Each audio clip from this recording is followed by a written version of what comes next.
একসময় লিওনেল মেসিকে নিয়ে তার সাবেক কোচ পেপ গার্দিওয়ালা বলেছিলেন, মেসিকে ব্যাখ্যা বা বিশ্লেষণ করতে যেও না, তাকে শুধু উপভোগ করে যাও।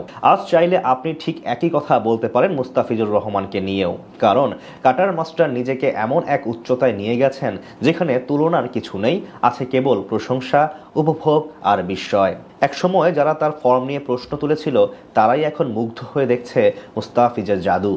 বৈচিত্র্যময় কাটার, নিখুঁত ইয়র্কার আর আনপ্লেয়েবল স্লোয়ারে প্রতিপক্ষকে নাজেহাল করে তুলছেন নিয়মিতই।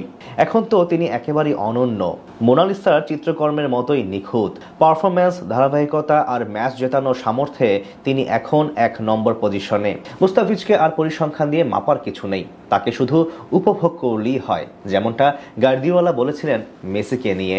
সদ্য প্রকাশিত টি-20 বোলারদের র্যাঙ্কিং তালিকায় ১৭ ধাপ লাফিয়ে উঠে এসেছেন মুস্তাফিজুর রহমান, জায়গা করে নিয়েছেন সেরা ১০-এ, বর্তমানে অবস্থান করছেন ৯ নম্বরে। এটা স্পষ্টভাবে বলে দেয় কতটা উন্নতি করেছেন কাটার মাস্টার। বিশেষ করে শ্রীলঙ্কার বিপক্ষে সদ্য সমাপ্ত সিরিজ হতেই তিনি একেবারেই অবিশ্বাস্য। দুর্দান্ত লাইন লেন্থ আর বৈচিত্র্যময় বোলিংয়ে প্রমাণ করছেন নিজেকে বারবার। সেই সিরিজে মুস্তাফিজ গড়েছেন এক অনন্য কীর্তি। টি-20 ক্রিকেটে ইতিহাসের মাত্র তৃতীয় বোলার হিসেবে পূর্ণ করেন ১০০০ ডট বলের মাইল ফলক। তবে মুস্তাফিজের রেকর্ডের গল্প এখানেই থেমে নেই। ধারাবাহিক পারফরম্যান্সের মাধ্যমে তিনি এগিয়ে যাচ্ছেন আরো কয়েক ধাপ।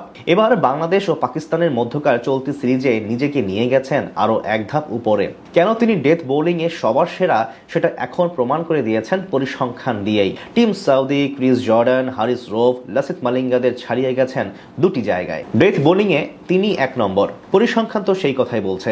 সবার আগে আলোচনা করা যাক উইকেট সংখ্যা নিয়ে। সম্প্রতি পাকিস্তানের বিপক্ষে ছাড়িয়ে গেছেন টিম সাউদিকে। বর্তমানে তিনি ডেথ বোলিং এ টি-20 ক্রিকেটের সবচেয়ে বেশি উইকেট শিকারী। ৬৫টি উইকেট পাওয়া সাউদিকে ছাড়িয়ে তার শিকার এখন ৬৬টি, যেখানে সাউদির লেগেছে ১২৫ ম্যাচ আর ফিজের লেগেছে ১১১ ইনিংস। এই পারফরম্যান্সই বলে দেয় কতটা কার্যকর এবং ভয়ঙ্কর হয়ে উঠেছেন তিনি ম্যাচের সবচেয়ে চাপের মুহূর্তগুলোতে। ডেথ ওভারে উইকেট নেওয়ার দিক থেকে এখন তিনি ১ নম্বর, নিঃসন্দেহে এই মুহূর্তে বিশ্বের সেরা ডেথ বোলারও। এখানেই কিন্তু শেষ নয়, আরেক জায়গায় সবার উপরে রয়েছেন তিনি, সেটা হচ্ছে বল ডট দেয়া। টি-20 ক্রিকেটের সবচেয়ে বেশি ডেথ ওভারে বল ডট দিয়েছেন এই মুস্তাফিজ, ৩১৭টি ডট বল তার। ২-এ থাকা ক্রিস জর্ডান ডট দিয়েছেন ২৪১টি, ২৪০টি ডট দিয়েছেন টিম সাউদি ও হারিস রৌফের ডট বল ২২৩টি।